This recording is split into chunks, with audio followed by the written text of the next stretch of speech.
ನಮಸ್ಕಾರ ಎಲ್ಲರಿಗೂ. ಬರೋ 22ನೇ ತಾರೀಕು ಗುರುವಾರ ದಿನ ಗಣೇಶ ಜಯಂತಿ ಇರುವುದರಿಂದ ನಿಮ್ಮ ಸಂಕಟದಿಂದ ಮುಕ್ತಿಯನ್ನ ಹೊಂದಲಿಕ್ಕೆ ನೀವು ಅವತ್ತಿನ ದಿನ ಗಣೇಶನ ಪೂಜೆಯನ್ನ ಯಾವ ರೀತಿ ಮಾಡಬೇಕು, ಯಾವ ಮಂತ್ರವನ್ನ ಪಠಿಸಬೇಕು, ಮತ್ತೆ ಆ ಪರಿಹಾರಗಳನ್ನ ಮಾಡಿಕೊಂಡು ಯಾವ ರೀತಿ ಬೆನಿಫಿಟ್ ಅನ್ನ ಪಡ್ಕೋಬೇಕು ಅನ್ನೋದ್ರ ಬಗ್ಗೆ ಹೇಳ್ಕೊಡ್ತೀನಿ. ಪ್ರತಿಯೊಂದು ಸಮಸ್ಯೆ ಇದ್ದಾಗ ನಾವು ಮಾಡೋದೇನಂದ್ರೆ ಗಣಪತಿ ಆರಾಧನೆ ಮಾಡುವುದರಿಂದ ಸಂಕಟದಿಂದ ನಾವು ಆಚೆ ಬರ್ಲಿಕ್ಕೆ ಸ್ಟಾರ್ಟ್ ಆಗ್ತೀವಿ ಅನ್ನೋದು ಇದು ವೇದ ಪುರಾಣ ಕಾಲದಿಂದಲೂ ಬಂದಂತಹದ್ದು.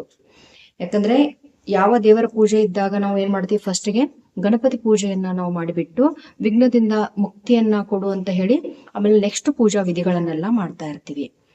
ಇವಾಗ ಗಣೇಶ ಜಯಂತಿ ಬಂದಿರೋದ್ರಿಂದ ವಿಶೇಷ ಪೂಜೆಯನ್ನ ಮಾಡಬೇಕು. ಇಲ್ಲಿ ಒಂದು ತಟ್ಟೆಯಲ್ಲಿ ನಿಮ್ಮ ಮನೆಯಲ್ಲಿ ಇರುವಂತಹ ಗಣೇಶನ ವಿಗ್ರಹವನ್ನ ಒಂದು ಪ್ಲೇಟ್ ತಗೊಳ್ಳಿ. ಆ ಪ್ಲೇಟ್ ನಲ್ಲಿ ಗಣೇಶನ ಮೂರ್ತಿಯನ್ನ ಇಡಿ. ಬೆಳಗ್ಗೆ ಮಾಡುವಂತ ಟೈಮ್ ಬಂದ್ಬಿಟ್ಟು 6ರಿಂದ 8 ಗಂಟೆ ಒಳಗೆ ಸಂಕಲ್ಪದಿಂದ ಶುದ್ಧ ಮನಸ್ಸಿನಿಂದ ಈ ಪೂಜೆಯನ್ನ ಮಾಡಬೇಕು. ಯಾವ ಇಚ್ಛೆ ಆದ್ರೂ ಸರಿ, ಎಜುಕೇಶನ್ ರಿಲೇಟೆಡ್ ಮಕ್ಕಳ ಸಲುವಾಗಿ ಮಾಡ್ಕೋಬಹುದು, ಆಮೇಲೆ ನಿಮ್ಮ ಜಾಬ್ ಸಲುವಾಗಿ ಮಾಡ್ಕೊಳ್ಬಹುದು, ಜೊತೆಗೆ ಪ್ರಮೋಷನ್ ಗ್ರೋತ್ ಬಿಸ್ನೆಸ್ ಚೆನ್ನಾಗಿರ್ಲಿ ಅಂತ ಮಾಡ್ಕೋಬಹುದು, ಮ್ಯಾರೇಜ್ ಆಗಿಲ್ಲ ಅಂದ್ರೆ ಮ್ಯಾರೇಜ್ ಸಲುವಾಗಿ ಮಾಡಿ, ಚೈಲ್ಡ್ ಬರ್ತ್ ಸಲುವಾಗಿ ಮಾಡ್ಕೊಳ್ಬಹುದು, ಜೊತೆಗೆ ಪ್ರಾಪರ್ಟಿ ಲಿಟಿಗೇಷನ್ ಸುಮಾರು ತರದ ಸಮಸ್ಯೆಗಳು, ಹಣಕಾಸಿನ ತೊಂದರೆ ಇದ್ರೂ ಕೂಡ ಅವತ್ತಿನ ದಿನ ಈ ಸಿಂಪಲ್ ವಿಧಿ ಪ್ರಕಾರ ಪೂಜೆಯನ್ನ ಮಾಡ್ಕೊಂಡು ಮಂತ್ರವನ್ನ ಹೇಳಿ ಆ ಬೆನಿಫಿಟ್ ಅನ್ನ ಪಡ್ಕೊಳ್ಳಿ ಅಂತ ಹೇಳ್ತೀನಿ. ಏನಂದ್ರೆ ಆ ಗಣೇಶನ ವಿಗ್ರಹವನ್ನ ತಕೊಂಡ್ಬಿಟ್ಟು ಒಂದು ತಟ್ಟೆ, ಒಂದು ಪ್ಲೇಟ್ ಬರತ್ತಲ್ಲ, ಪ್ಲೇಟ್ದಲ್ಲಿ ಗಣೇಶನನ್ನ ಕೂರಿಸಿ ಇಡ್ಬೇಕಾಗತ್ತೆ. ಸಿಲ್ವರ್ದಾದ್ರೂ ಸರಿ, ಇಲ್ಲಾಂದ್ರೆ ಮನೆಯಲ್ಲಿ ಇರುವಂತ ಯಾವ್ದಾದ್ರು ವಿಗ್ರಹ ಇದ್ರೂ ಕೂಡ ಅದನ್ನ ನೀವು ಒಂದು ತಟ್ಟೆಗೆ ಇಟ್ಬಿಟ್ಟು ಅದ್ರ ಮೇಲೆ ಫಸ್ಟ್ಗೆ ಶುದ್ಧ ನೀರನ್ನ ತಕೊಂಡ್ಬಿಟ್ಟು ಜಲಾಭಿಷೇಕವನ್ನ ನಾವು ಮಾಡ್ಬೇಕಾಗತ್ತೆ. ಜಲಾಭಿಷೇಕ ಮಾಡಿ ಆದ ನಂತರ ನೆಕ್ಸ್ಟ್ಗೆ ನಾವು ಪಂಚಾಮೃತದ ಅಭಿಷೇಕವನ್ನ ಮಾಡ್ಬೇಕು. ಪಂಚಾಮೃತದ ಅಭಿಷೇಕದಲ್ಲಿ ನಮಗೆ ಫಸ್ಟ್ ಆಕಳ ಹಾಲು, ಆಕಳ ತುಪ್ಪ, ಆಕಳ ಮೊಸರು, ಜೊತೆಗೆ ಸಕ್ಕರೆ ಮತ್ತು ಬಾಳೆಹಣ್ಣು, ಅದ್ರ ಜೊತೆಗೆ ನೀವು ಸ್ವಲ್ಪ ಏಲಕ್ಕಿ ಕೂಡ ಹಾಕ್ಬಹುದು. ಇದನ್ನೆಲ್ಲ ಚೆನ್ನಾಗಿ ಮಿಕ್ಸ್ ಮಾಡಿ ಪಂಚಾಮೃತವನ್ನ ರೆಡಿ ಮಾಡಿಕೊಂಡು ಗಣೇಶನಿಗೆ ನಾವೇನ್ ಮಾಡ್ಬೇಕು, ಪಂಚಾಮೃತದಿಂದ ಅಭಿಷೇಕವನ್ನ ಮಾಡಬೇಕು.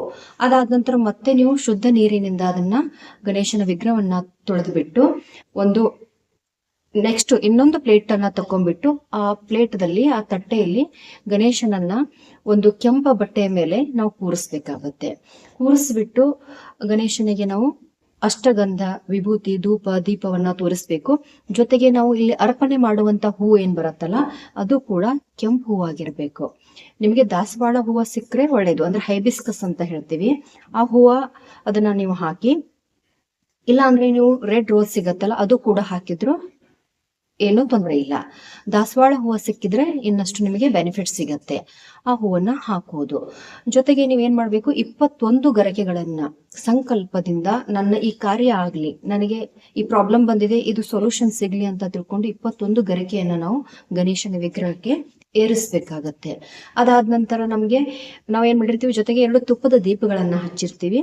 ಆ ದೀಪವನ್ನ ಬೆಳಗ್ತಾ ನೀವು ನಿಮ್ಮ ಮನಸ್ಸಿನಲ್ಲಿ ಸಂಕಲ್ಪದಿಂದ ವಿಧಿ ಪ್ರಕಾರ ನಂದು ಇದೆಲ್ಲ ಆಗ್ಲಿ ಅಂತ ತಿಳ್ಕೊಂಡು ಹೇಳ್ತಾ ಇರ್ತೀರಾ. ಇನ್ನೊಂದು ಮಾಡ್ಬೇಕಂದ್ರೆ ನೈವೇದ್ಯವನ್ನ ನಾವೇನ್ ತೋರಿಸ್ತೀವಲ್ಲ, ಆ ನೈವೇದ್ಯ ಬೆಲ್ಲ ಮತ್ತು ಕೊಬ್ಬರಿಯಿಂದ ಮಾಡಿದಂತಹ ನೈವೇದ್ಯ ಇರಬೇಕು. ಯಾಕಂದ್ರೆ ಗಣೇಶನಿಗೆ ಬಹಳ ಪ್ರಿಯವಾದಂತಹ ಪದಾರ್ಥಗಳು.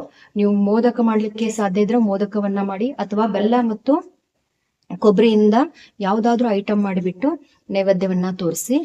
ಇಲ್ಲಿ ಫಸ್ಟ್ ಆಫ್ ಆಲ್ ನೀವು ಮಂತ್ರವನ್ನ ಹೇಳ್ಕೋಬೇಕಾಗತ್ತೆ. ಫಸ್ಟ್ ಮಂತ್ರ ಹೇಳ್ಕೊಳ್ಳಿ ಇದನ್ನ: ವಕ್ರತುಂಡ ಮಹಾಕಾಯ ಸೂರ್ಯಕೋಟಿ ಸಮಪ್ರಭ ನಿರ್ವಿಘ್ನಂ ಕುರುಮೇ ದೇವ ಸರ್ವಕಾರ್ಯೇಷು ಸರ್ವದಾ. ಈ ಮಂತ್ರವನ್ನ 11 ಬಾರಿ ಹೇಳಿ. ಅದಾದ ನಂತರ ನೆಕ್ಸ್ಟ್ ನೀವು ಮತ್ತು ಗಣೇಶನ ಇನ್ನೊಂದು ಬೀಜ ಮಂತ್ರವನ್ನ ಹೇಳ್ಕೋಬೇಕಾಗತ್ತೆ. ಮಂತ್ರ ಬಂದ್ಬಿಟ್ಟು ಬೀಜ ಮಂತ್ರ ಓಂ ಗಂ ಗಣಪತಯೇ ನಮಃ, ಓಂ ಗಂ ಗಣಪತಯೇ ನಮಃ.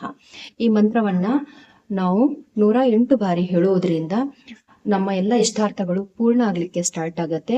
ಅವತ್ತಿನ ದಿನ ಪ್ರತಿಯೊಬ್ರು ಈ ಗಣೇಶನ ಪೂಜೆಯನ್ನ ಮಾಡಿಕೊಂಡು ಮನದಲ್ಲಿ ಧ್ಯಾನಿಸಿ ನಿಮ್ಮ ಶುದ್ಧ ಮನಸ್ಸಿನಿಂದ ಪೂಜೆ ಮಾಡಿದ್ದೇ ಆದ್ರೆ ನಿಮಗೆ ವರ್ಷದೊಳಗೆ ಆ ಫಲಗಳೆಲ್ಲ ಸಿಕ್ಬಿಟ್ಟು ಎಲ್ಲ ಬೆನಿಫಿಟ್ ಸಿಗತ್ತೆ. ಎಲ್ಲರಿಗೂ ಒಳ್ಳೆಯದಾಗ್ಲಿ. ಧನ್ಯವಾದಗಳು.